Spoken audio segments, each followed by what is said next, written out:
Assalamualaikum warahmatullahi wabarakatuh. Kalau Tuhan menangkap balam, jangan ditambat di tengah taman. Dari bunyi sambutan salam, nampaknya hadirin macam belum makan. Yang sama kita hormati Abuya Dr. Maratua Simanjuntak Hafizahullah wa ra'ah. Mudah-mudahan Buya panjang umur, sehat badan, bisa membentengi ahli sunnah wal jamaah dari aliran-aliran sesat dengan benteng Majelis Ulama Indonesia. Pimpinan Al-Azhar Asy-Syarif Sumatera Utara, Al-Mukarram Ustadz Dr. Adian Simanjuntak. Beliau masuk Darul Arafah 92, tamat SD. Saya masuk 93, tamat sanawiyah. Tapi saya setelah masuk nggak keluar-keluar lagi, nggak tamat maksudnya. Sayyidi Asy-Syaikh Khatib Hafizahullah wa ra'ah, nashkurukum wa nurahhibu biqudumikum fi baladikumul awwal. Katabtu hadzal kitab 37 mas'alatan al-masail al-khilafiyah. Akhadtu ba'daha min al-masadir minha mafahim yajib an tusahhah lis-Sayyid Muhammad Alawi bin Abbas Al-Hasani Al-Maliki wa min fatawa Al-Azhar Syekh Atiyah Saqar, Syekh Gadil Haq wa Syekh Ali Gum'ah Al-Bayan lima yushghilul adhan. Asa yanfa' hadzal kitab wa hadzal kitab. Buku ini juga tidaklah selamat dari apa yang ditanyakan oleh Ustadz Adian. Yang pegang buku bisa dilihat di halaman 5 Romawi di Sekapur Sirih. Tadi ibu-ibu di Masjid Agung mengadu ayahnya meninggal. Dia ingin dibuatkan talqin di kubur. Saudara laki-lakinya langsung bawa parang dari rumah sampai ke kubur. Kata dia, kalau kalian buat talqin di kubur nanti kupancung kepala kalian. Jadi saya tengok antara saudara kandung putus silaturahim, mau pancung-pancungan hanya karena masalah talqin. Maksudnya talqin sesudah mayat dikebumikan, dikubur, dibacakan talqin di atas. Kalau datang kepadamu malaikat mungkar nakir bertanya, man rabbuka, man nabiyuka, ma qiblatuka, man ikhwanuka, man imamuka. Itu maksud saya, kalau nggak setuju ya nggak setuju aja, jangan kasar, jangan sampai berkelahi. Maka saya buatkanlah dalil-dalilnya bahwa membacakan talqin ini hadisnya hadis Abu Umamah Al-Bahili. Kata Al-Hafiz Ibnu Hajar Al-Asqalani dalam Talkhis Al-Habir, hadisnya hadisun hasan. Hadis hasan, tidak ada ikhtilaf antar ulama untuk mengamalkannya. Dan kemudian para ulama pun menganjurkan membacakan talqin. Yang sudah meninggal berarti kita doakan, yang masih hidup berarti sebagai nasihat. Wa tawassaw bil haq wa tawassaw bis sabr. Tujuan saya, kalau mau baca talqin silakan. Kalau nggak mau baca talqin ya pulang aja, nggak perlu bawa parang, nambah tugas Kapolres saja. Nah, itu sebetulnya tujuan. Maka kalau ditengok isi buku ini ya masalah khilafiyah bisa dilihat di halaman 15 Romawi di daftar isi. Masalah ikhtilaf, masalah bid'ah, masalah mutasyabihat, masalah hadis dhaif, masalah kaki celana, masalah jenggot, masalah kesaksian jenazah, masalah dhamir pada sholat jenazah, firlahu firlaha firlahum, masalah duduk di atas kubur, azab kubur, talqin mayat, baca Quran sampai atau tidak untuk orang mati, dan seterusnya. Semuanya khilafiyah. Nah, jadi itu lebih kurang jawaban. Demikian Ustaz. Ya, ini sebagai pengantar, tapi kalau kita lihat memang apa yang Ustaz sampaikan ini kan adalah kajian yang memang sudah dipelajari. Kalau dari pandangan Ustaz Abdul Somad, yang pertama masalah talqin di kubur ini banyak terjadi di masyarakat. Setelah menguburkan, setelah selesai, itu ada dikatakan apakah kita bersaksi jenazah ini baik? Ya. Ikut semua menyatakan baik. Ya. Tapi ketika nanti ziarah dia bilang nggak boleh ziarah. Ya. Itu yang terjadi di masyarakat. Ya. Sedangkan dari personality seorang Ustaz Abdul Rahman memahami dalam mazhab Syafi'i ini, kira-kira terhadap yang Ustaz sampaikan di awal, kita belum ke bid'ah. Untuk talqin itu dibolehkan, untuk ziarah kubur itu dibolehkan. Bagaimana hukum ketika berada memijak kuburan atau duduk? Ayyut'ina ahadukum ayyajlisa ahadukum ala jamratin minan nari fatuhriqu siyabahu. Kamu duduk di atas bara api neraka lalu apinya membakar baju kamu. Ini jamrah, api neraka. Duduk kita di situ, terbakar baju kita saking panasnya. Khairun, lebih baik, min an yajlisa ala qabrin, daripada melangkah, menginjak, duduk di atas kubur. Kebetulan saya baru pulang dari Bondowoso, Jawa Timur. Saya ziarah di makam di Bondowoso ini. Padat, tapi di tengah itu masih ada jalan. Dicor, di semen. Jadi ketika kita ziarah nggak ada nginjak kubur, nggak ada melangkahi kubur. Ini kubur, ada jalan. Di beberapa kubur tempat kita saya tengok, udah padat, nggak ada lagi jalan. Akhirnya melangkah, menginjak. Menziarahi kubur. Kuntu nahaitukum an ziyaratil kubur. Dulu aku larang kalian ziarah kubur, ala fazuruha. Sekarang silakanlah ziarah kubur. Ziarah kubur itu tujuannya untuk turiqul qulub, melembutkan hati, tudmi'ul ain, melelehkan air mata, tazkiratan lil maut, untuk mengingat mati. Bagus. Tapi kalau gara-gara ziarah kubur menginjak kubur, ada pula lagi orang menjadikan kubur ini sebagai asbak rokok. Merokok di atas kubur, letakkannya di situ. Menginjak, melangkah. Lebih baiklah tak usah masuk ke pekarangan, ziarah aja dari jauh. Assalamualaikum ya ahlad diyar minal mu'minin wa inna insyaallah bikum lahiqun yarhamullahul mustaqdimina wal mustakhirin. Nas'alullah lana wa lakumul afiyah. Kirimkan Al-Fatihah, doakan, cukup daripada menginjak-injak, melangkah-langkahi kubur. Demikian Ustaz. Artinya yang disampaikan Prof tadi, bahwasanya kegiatan amaliyah itu tidak menyalahi. Iya. Begitu juga ketika kita membaca doa, terkadang kita rindu sama ibu kita membacakan Yasin, Ya. kemudian membaca Al-Quran, mengirimkan doa. Secara pandangan Prof ini tetap diizinkan. Tentang membacakan Al-Quran untuk mayat, bisa dilihat di halaman 188. 188 tentang mengirim Al-Quran untuk mayat. Menurut Imam Ahmad bin Hambal, al-mayyitu yasilu ilaihi kullu syai'in minal khair. Semua perbuatan baik orang hidup sampai ke orang mati. Lin nususil waridati fihi, berdasarkan nas-nas yang ada dari Quran dan Sunnah.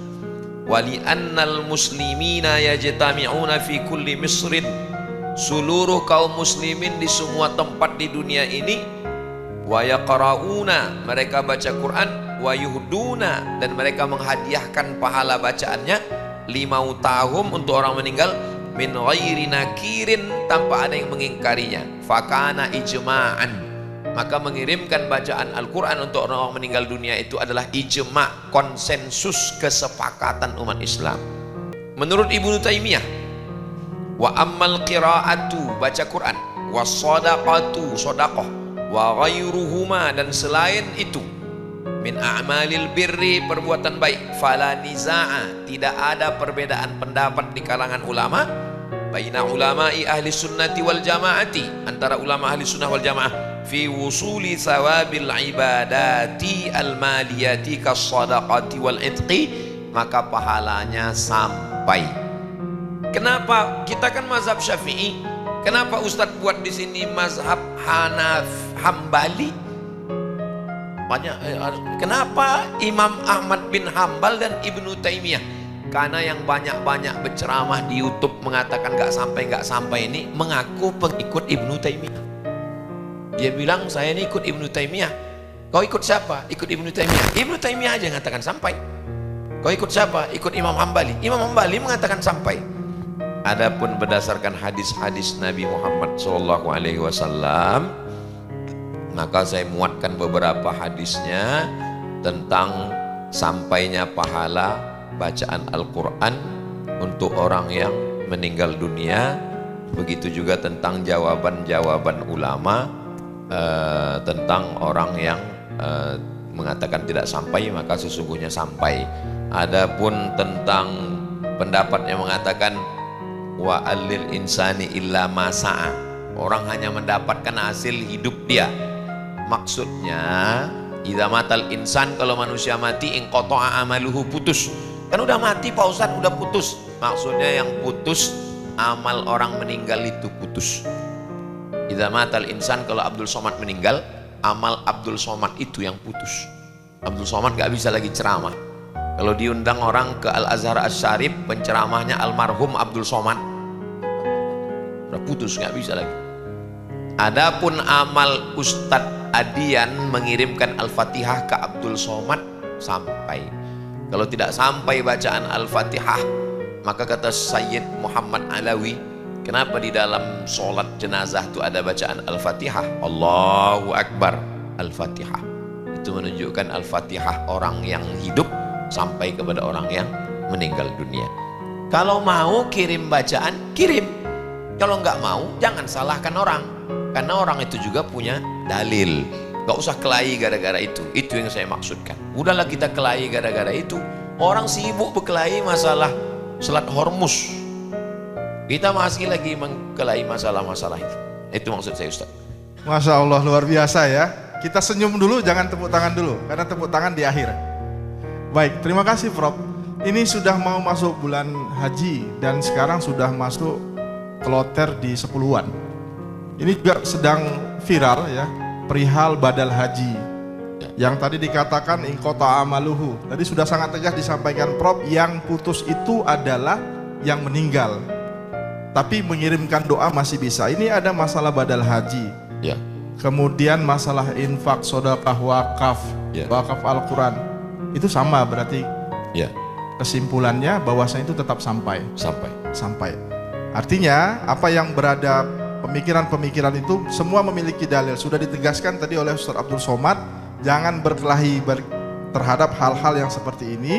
Yang penting dilaksanakan daripada berkelahi tidak ada dua-dua yang melaksanakan. Sepakat di situ ya. Sangat menarik sudah Ustaz Abdul Somad. Saya yakin semua mau bertanya. Tapi saya akan sedikit menguatkan, kita harus hatamkan ini minimal 50% plus 1 buku ini. Jadi saya sedikit menggiring diskusi ini dulu kepada hal-hal yang ditanyakan. Kemarin Prof. Abdul Somad juga ceramah di salah satu sekolah.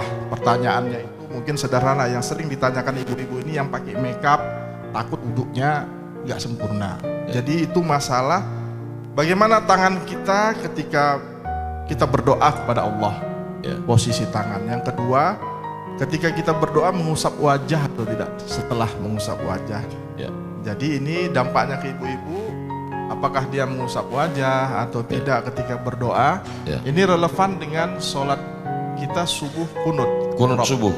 Apakah kita mengangkat tangan setelah itu mengusap wajah, atau mungkin hanya mengangkat tangan tanpa mengusap wajah? Mungkin dua ini ada irisan, Prof. Baik. 296 bisa ditengok dalam halaman 296. Halaman 296 tentang mengangkat tangan. Hadis 1 mengangkat tangan, hadis 2 mengangkat tangan, hadis 3 mengangkat tangan. Dari 3 hadis ini maka disunnahkan berdoa mengangkat tangan.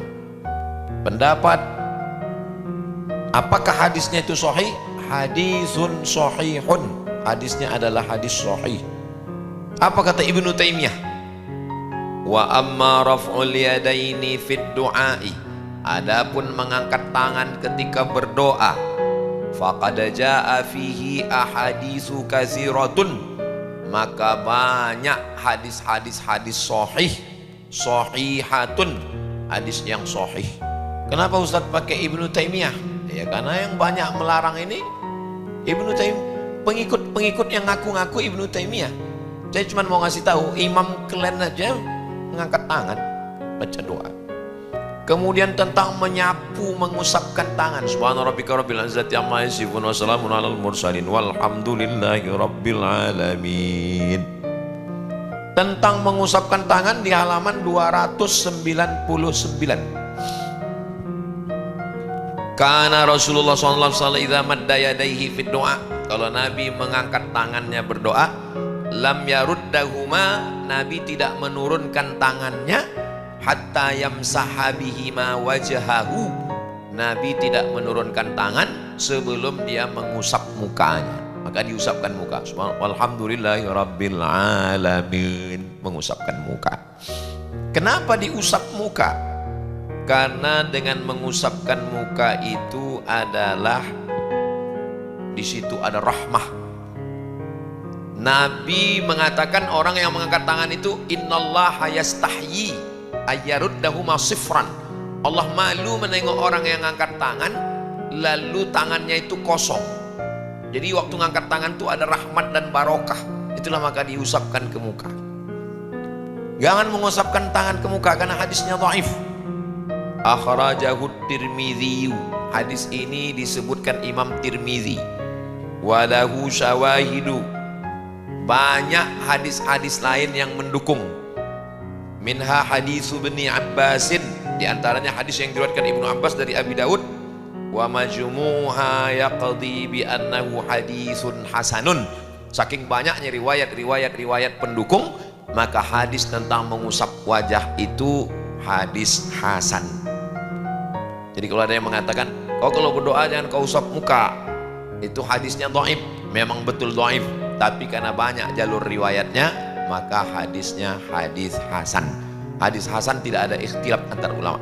Jadi kita tetap selesai sholat, selesai berdoa, mengusapkan. Adapun tentang masalah kunut subuh, maka tidak mengusap, khusus pada kunut subuh saja.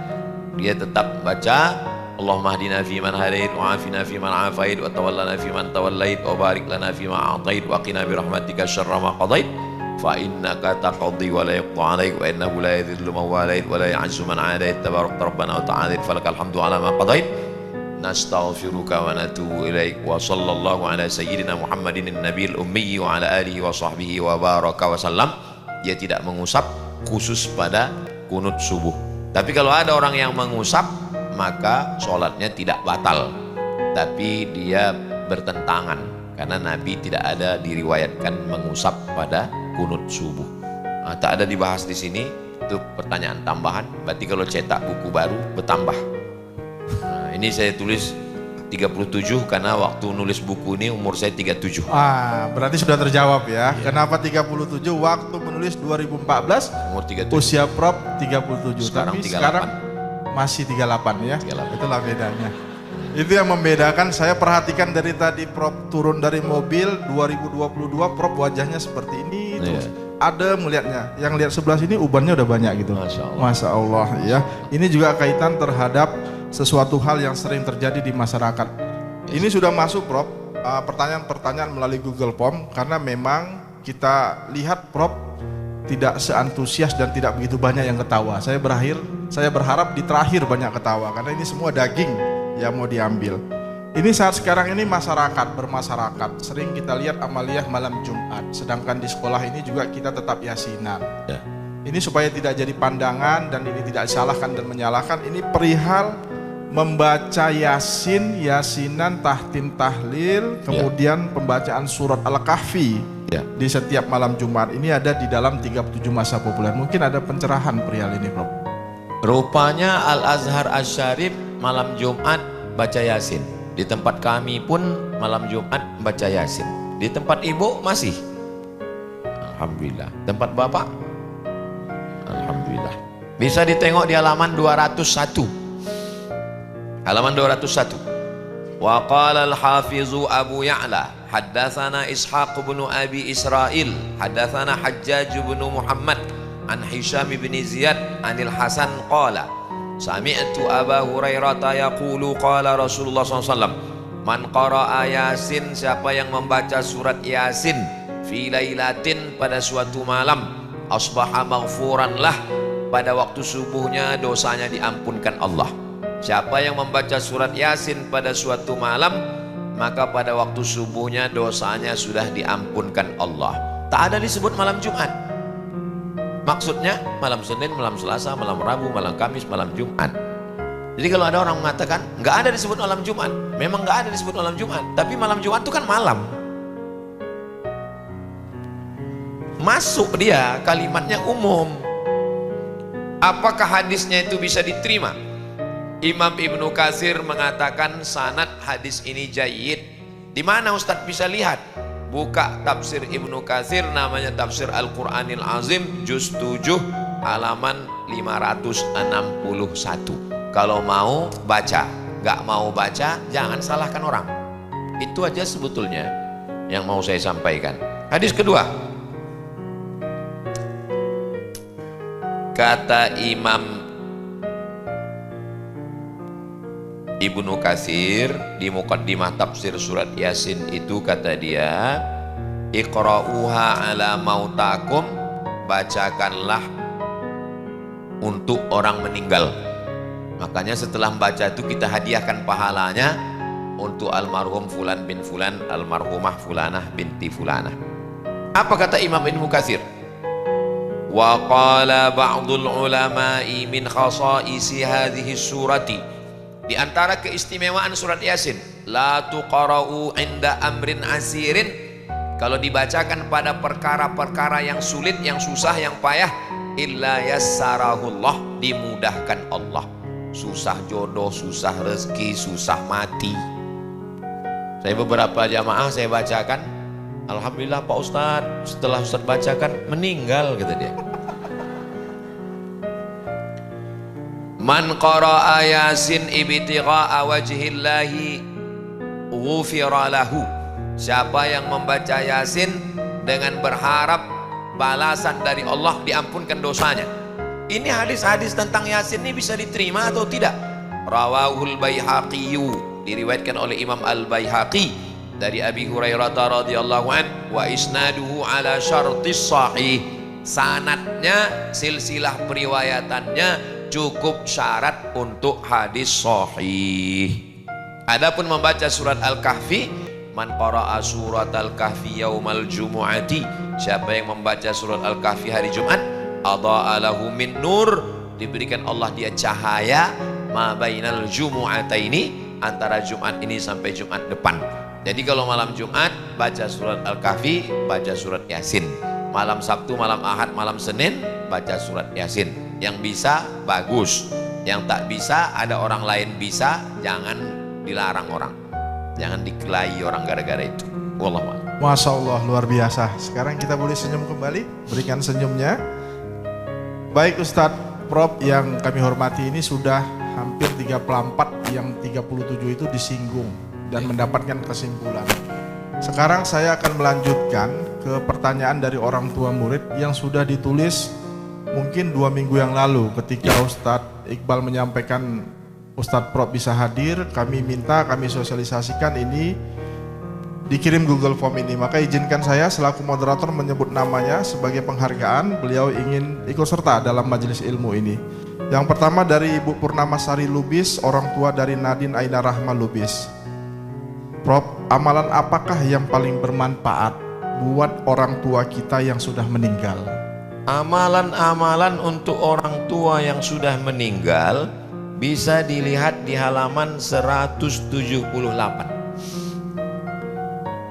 178. Pertama, haji. Yang kedua, puasa. Yang ketiga, kurban. Yang keempat, sedekah. Yang kelima, baca Quran. Yang keenam, tahlil, dan seterusnya. Nah, ini amalan-amalan yang sampai untuk orang meninggal dunia. 4 tahun yang lalu saya diminta meletakkan batu pertama untuk masjid Ibunda almarhumah. Tadi saya dibawa oleh Ustadz untuk menengok masjidnya, masya Allah cantik, dan rupanya ada nama saya di situ, Abdul Somad. Saya amat sangat berterima kasih menumpang tuah saya di masjid ini. Sampai hari kiamat anak-anak santri Al-Azhar Syarif ini menengok nama saya. Padahal saya tak pernah nyumbang satu sak semen. Saya hanya meletakkan sebiji batu aja. Dituliskan nama saya di situ. Allah lah membalas kebaikan ayahanda dan Ustadz beserta keluarga besar Al-Azhar Syarif Sumatera Utara. Mudah-mudahan anak ibu kaya-kaya bisa membangunkan masjid untuk ibu nanti. Amin. Ya. Tapi Untuk ditanya Bapak. lagi di Prof. Ya. Kan ibunya sudah meninggal. Ya. Mungkin sholatnya dulu tidak komplit. Ya. Anaknya ini mau mengkodok Mengkodok. apa yang belum dilaksanakan ibunya tersebut, Ya. seperti haji atau dan lain sebagainya. Apakah itu diizinkan? Tentang haji ibunya, maka si anak melaksanakan haji. Dalilnya ada sahabat Nabi mengatakan waktu haji itu labbaik Allahumma syubrumah, aku menghajikan syubrumah. Kata Nabi, kau menghajikan syubrumah? Iya. Syubrumah itu siapa? Akhi, saudaraku. Kata Nabi, hajikan dulu dirimu, baru hajikan syubrumah. Riwayat yang kedua, ya Rasulullah, orang tuaku di kampung tak bisa naik onta. Kalau naik onta, tulang belakangnya sudah bengkok. Boleh kan ku hajikan dia? Boleh, dengan syarat haji dulu baru haji. Jadi kita mudah-mudahan nanti bisa berangkat haji untuk yang pertama diri kita, yang kedua ketiga baru untuk almarhumah ibu dan almarhum ayah kita. Ini untuk haji. Untuk sholat itu tidak bisa kita kodokkan sholat orang tua kita. Jadi kalau dia sudah meninggal dunia, ada dulu sholat dia yang tinggal, hanya kita doakan Allahumma ighfir lahu warhamhu wa'afihi wa'fu anhu. Adapun untuk puasa, maka dikodokkan puasa. Karena kita beramal ini berdasarkan dalil. Man mata, siapa yang mati, wa alaihi siyamun, punya utang puasa, shoma anhu waliyuhu, maka ahli warisnya melaksanakan puasa untuk dia. Puasa Ramadan, puasa kafarat, puasa nazar. Yang tinggal dulu, maka nanti pulang ke rumah tengok catatan-catatan almarhum-almarhumah. Kalau ada utang puasanya 10, kebetulan adik-beradik ada 10 orang, telepon mereka, ada yang mau kita bagi-bagi nih. Orang itu pun datang, disangkanya surat tanah, rupanya utang puasa. Maka dibagi-bagikanlah. Ini puasa dikodokkan, tidak ada ikhtilaf, haji dilaksanakan. Adapun untuk sholat tidak dikodokkan untuk orang meninggal dunia. Wallahu a'lam bishawab. Insyaallah luar biasa. Baik ya Ibu Purnamasari tadi, terima kasih sudah bertanya Ibu. Kemudian selanjutnya ini Prof, dari Ibu Wiwi, orang tua dari Tara, kelas 10 KUK. Tapi saya berharap ini jangan diuji coba dulu, ini karena masalah jenazah ya. Saya khawatir karena mau merasakan, ya udahlah meninggal dulu baru merasa gitu. Jangan ya, karena pertanyaannya ini gini Prof. Saya mau bertanya, siapa saja yang boleh ikut memandikan jenazah orang tua? Perempuan dan orang tua laki-laki. Kemudian selanjutnya, apakah anak laki-laki boleh ikut memandikan jenazah ibunya? Yang memandikan jenazah Nabi Muhammad SAW adalah Sayyidina Ali, karena Nabi tak punya anak laki-laki. Itulah kenapa waktu di Saqifah Bani Sa'idah sibuk membahas Khalifah Abu Bakar, Umar, Utsman, Sayyidina Ali mana? Dia sibuk mengurus jenazah Nabi Muhammad SAW. Yang paling bagus mengurus jenazah saya adalah anak saya laki-laki. Ada aurat mughallazoh yang tak boleh ditengok sesama Islam, yaitu kemaluan, aurat yang berat. Kecuali kalau dalam keadaan darurat tingkat tinggi, tak ada yang bisa melaksanakan kecuali satu orang pada saat COVID. Cuman dialah yang bisa, darurat sekali. Kalau tidak dilaksanakan, tak terlaksana, berdosa orang sekampung, fardu kifayah. Adapun selagi masih ada penyelenggara, ada orang yang bisa melaksanakan, maka laki-laki melaksanakan untuk laki-laki, perempuan melaksanakan untuk perempuan. Itulah yang paling bagus menurut amalan-amalan mazhab Syafi'i. Dan kita ada penyelenggaranya, maka penyelenggara jenazah ini baik-baik kita ke mereka, karena mereka lah yang mengurus jenazah kita. Kalau sombong kita nanti semprotnya pakai dorsmir. Kemudian untuk pelatihan penyelenggaraan jenazah, tolong dibuatkan pelatihan penyelenggaraan jenazah. Anak-anak kita yang diikutkan direkam, diupload supaya ditonton orang banyak. Macam mana cara menyiramkan air. Air tak langsung disiram dari gayung langsung ke badan, karena badannya baru saja merasakan sakaratul maut. Dituangkan ke tangan dulu. Bagaimana mengorek telinga, diambil kain putih dibalut ke kayu, dikorekkan telinga ke hidung. Bagaimana membersihkan tangan, disampul pakai kain. Bagaimana memakaikan kain kafan, memandikan, mengkafankan, mensolatkan, mengkebumikan. Nah, ini tentang asasnya laki-laki memandikan laki-laki, perempuan memandikan perempuan. Itulah aturan. Adapun orang yang membolehkan, mungkin bacaan dia lebih banyak daripada bacaan saya. Wallahu a'lam. Tapi Prof, memang ada kita lihat beberapa lembaga pendidikan, dia mencontohkan amaliyah untuk memandikan jenazah itu langsung orangnya. Ya. Dia tidak pakai patung. Ya, tak pakai. Tapi orang langsung yang hidup. Ya. Itu tidak ada masalah, karena ada beberapa yang menyampaikan kenapa orangnya yang dimandikan. Kemudian pada saat supaya anak-anak ini kan memahami langsung, Prof. Ya. Jadi langsung orang itu yang dikuburkan.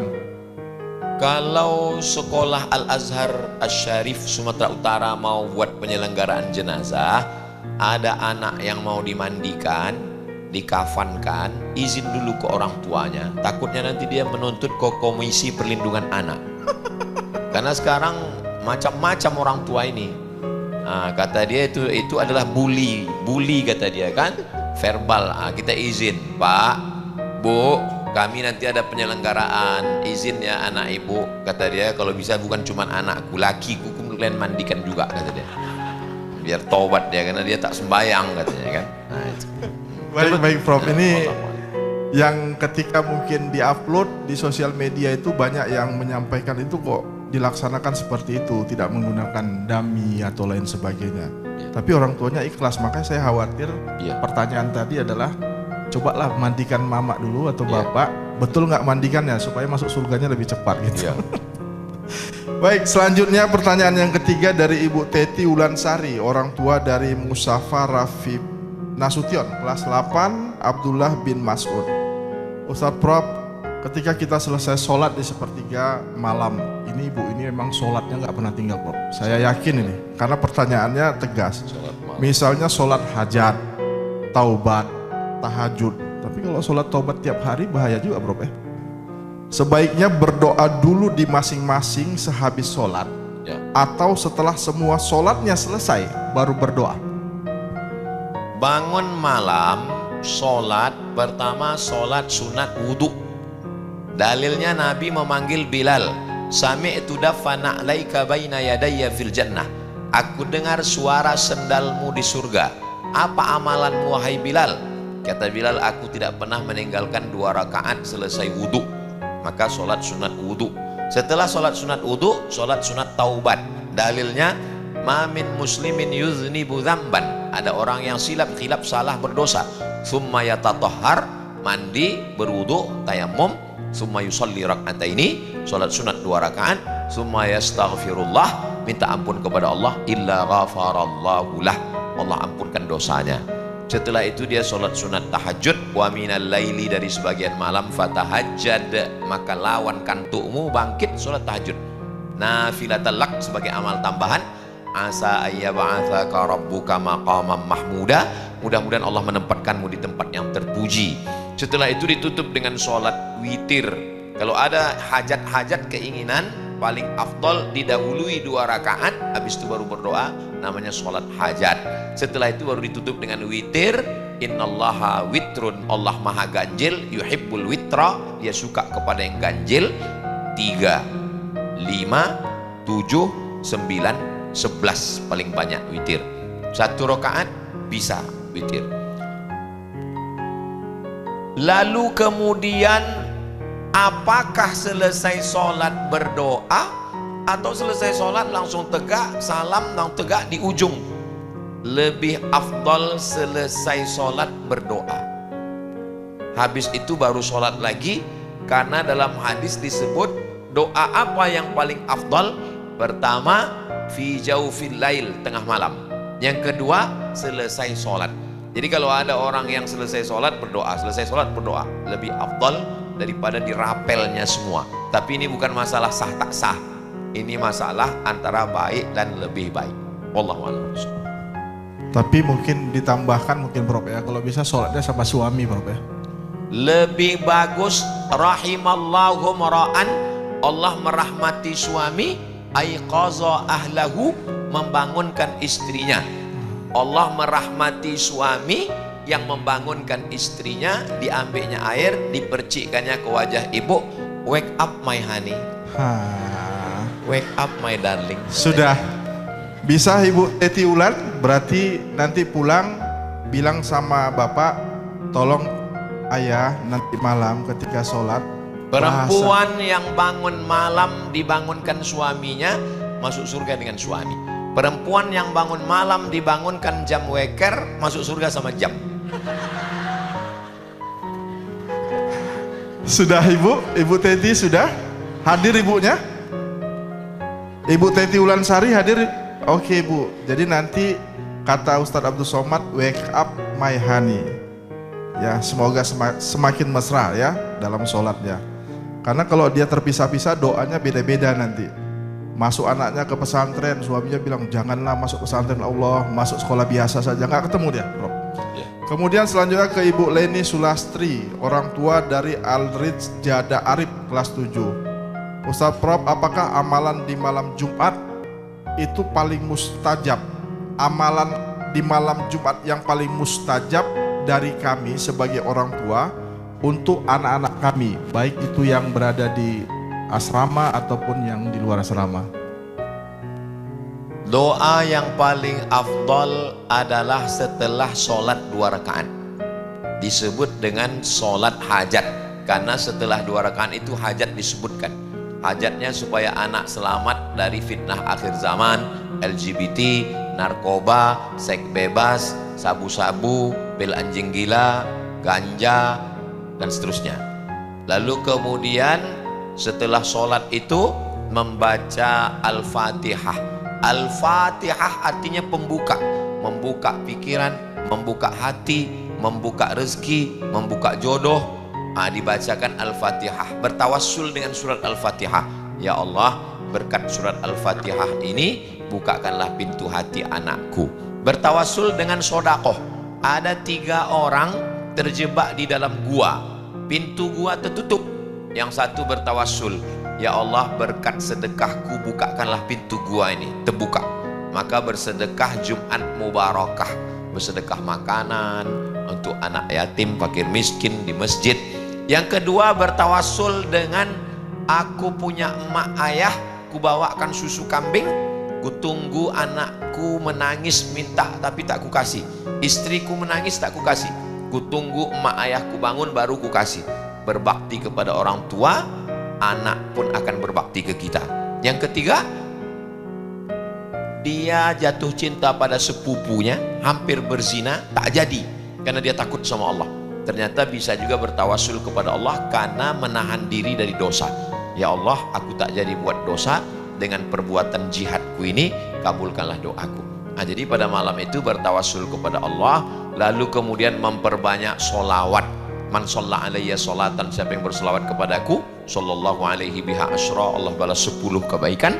Wa huttan anhu asyarat sayyiat, dibalas 10 kebaikan, dihapuskan 10 dosa.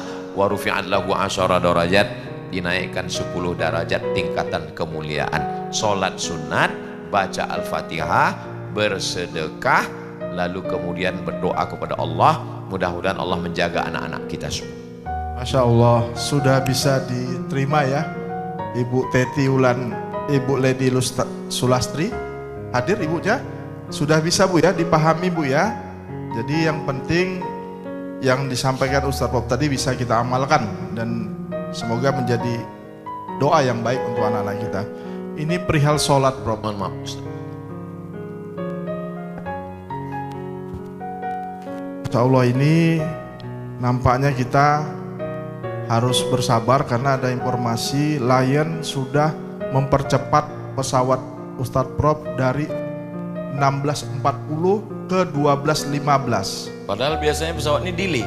Biasa delay Lion ini sekarang dia kita tahu kita di Al Azhar Syarif dipercepat. Masya Allah. Sekarang dipercepat lagi. Ini makanya saya harus umumkan karena ini tim dari resmi dari 12.15 ke 13.30. Jadi saya sudah menyelesaikan hampir 80% dari 37 masalah. Ini sekarang saya minta dengan singkat orang tua kita dari yang laki-laki, karena tadi semua didominan oleh yang ibu-ibu. Mungkin dari laki-laki ada satu pertanyaan dengan tidak mengucap nama, tidak mengucap salam lagi, langsung pertanyaan, nama dan pertanyaan. Silakan yang dari bapak ayah ini, silakan mic-nya Ustadz. Karena saya hanya punya waktu. Ya, langsung pertanyaannya Pak, nama dan pertanyaannya.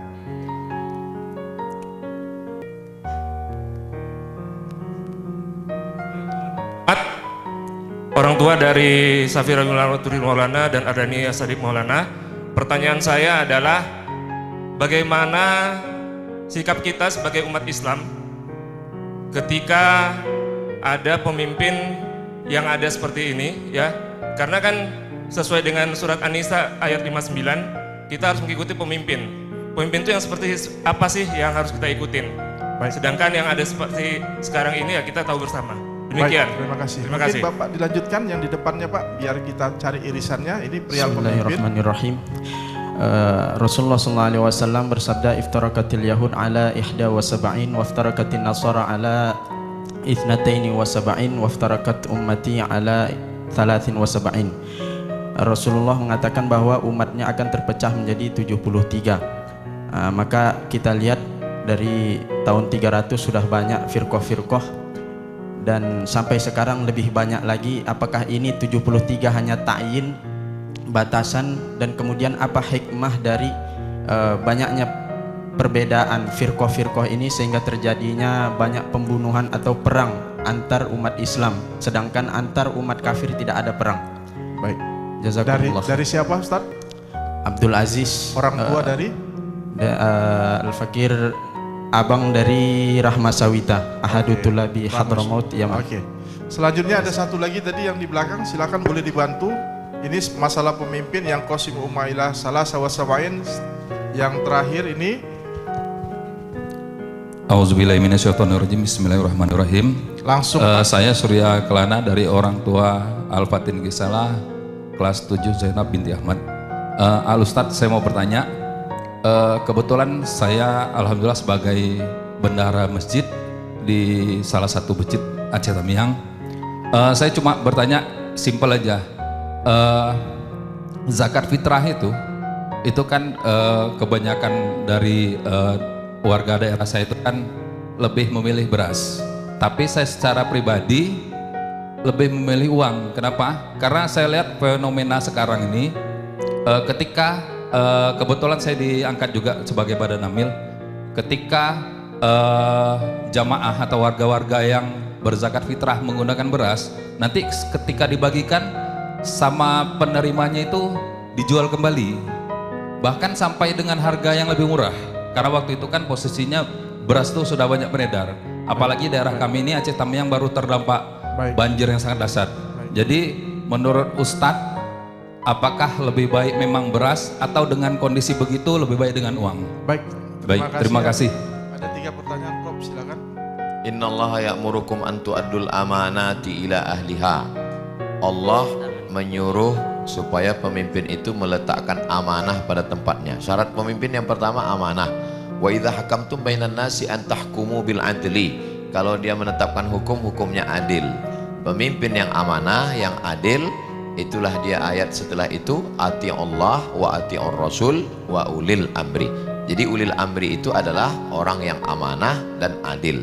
Kalau pemimpin kita tidak amanah, tidak adil, bagaimana? Di Indonesia kita pakai sistem demokrasi. Maka kita memilih, seandainya tinggal calonnya 2, yang satu setan, yang satu iblis, wajib kita memilih setan. Karena setan ini lebih baik daripada iblis. Gak boleh kita diam, karena kalau kita diam naik iblis. Nah gitu. Nah jadi akhafud dararain, mudarat teringan. Man ra'a minkum mungkaran, kalau nampak kemungkaran falyughayyirhu biyadihi, rubah dengan tangan. Fa illam yastati' fa bilisanih, dengan lisan. fa illam yastati fa biqalbi. Mendirikan pesantren Al-Azhar Asy-Syarif Sumatera Utara salah satu bentuk supaya lahir pemimpin-pemimpin masa depan dari sini, insyaallah. Orang yang mencaci maki pemimpin sekarang, apa yang dia lakukan? Insyaallah dari pesantren inilah yang akan lahir nanti bupati, gubernur, wali kota, presiden di masa akan datang, insyaallah. Amin. 71 golongan Yahudi, 72 golongan Nasrani, 73 Islam. Bukan angka nominal, karena setelah dihitung-hitung lebih banyak. Jadi itu sebetulnya hanya ingin mengatakan Yahudi sedikit, Nasrani agak banyak, Islam lebih banyak.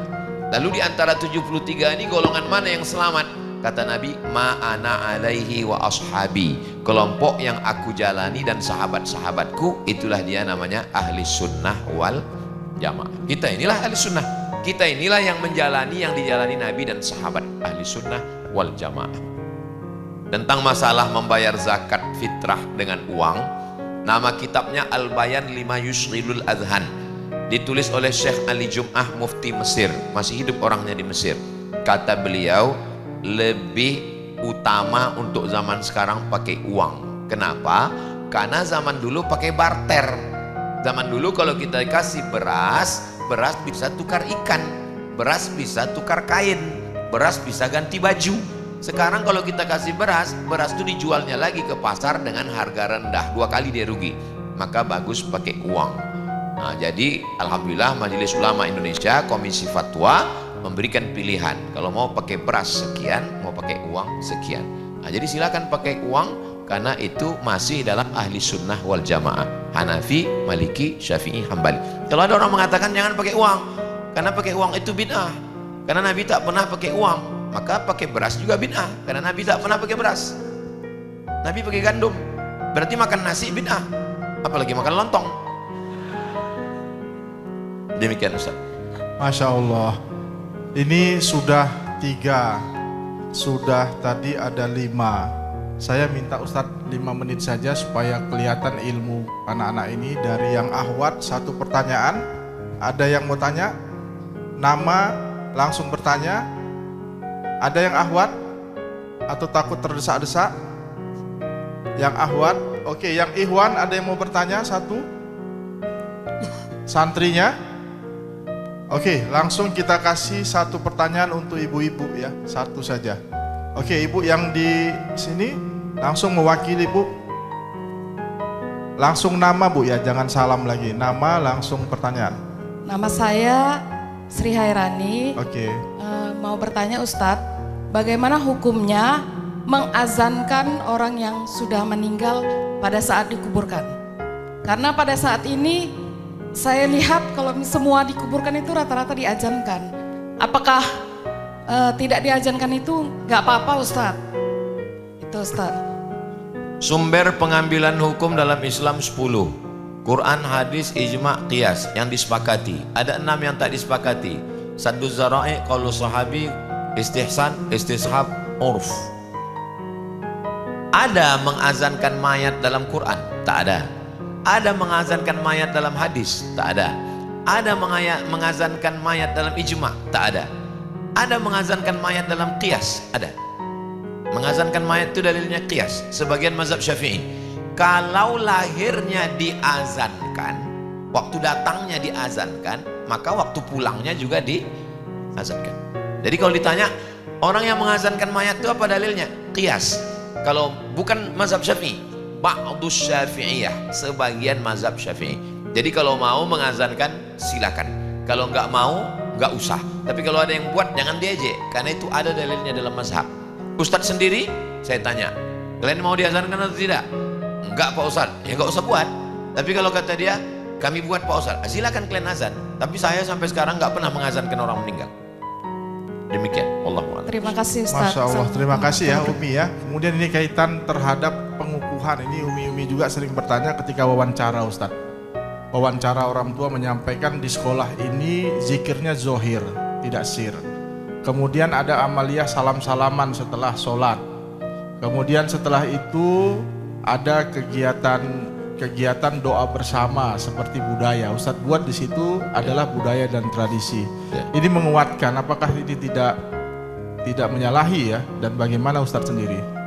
Tentang zikir jahar tengok 264. Zikir jahar halaman 264. Dalilnya dari sahabat Nabi Abdullah bin Abbas. Wahai Abdullah bin Abbas, apakah Nabi dan sahabat habis sholat itu zikirnya jahar? Ya. Dari mana kau tahu? Karena kami mendengar Nabi bertakbir. Waktu itu belum ada mikrofon. Macam mana bunyi takbir Nabi? Saya mendengar dari luar Masjid Nabawi. Allahu Akbar, Allahu Akbar, Allahu Akbar, Allahu Akbar. Berarti begitulah bunyi takbirnya waktu itu, didengar. Guna menjaharkan zikir itu untuk mengajar makmum di belakang. Lalu kemudian tentang ayat-ayat zikir jahar halaman 265. Nah, ini isi buku ini nanti boleh dimasukkan dalam UAS ujian akhir semester. Siap, siap. Hadis zikir jahar halaman 268. Hadis ketiga, hadis keempat, banyak hadis-hadis tentang zikir jahar. Hadis kelima, hadis keenam, hadis ketujuh, hadis ke-8 tentang masalah bersalaman selesai sholat. Kalau sebelum sholat dia sudah salaman, sebelum sholat dia sudah salaman, selesai sholat dia salaman lagi, hukumnya mubah. Kalau sebelum sholat dia enggak salaman, setelah sholat dia baru salaman, hukumnya sunnah. Kata Imam Muhyiddin Abu Zakaria Yahya bin Syaraf An-Nawawi. Kalau sebelum sholat dia enggak salaman, selesai sholat salaman, sunnah. Kalau sebelum sholat udah salaman, habis sholat salaman lagi, mubah. Yang enggak boleh itu sedang sholat salaman.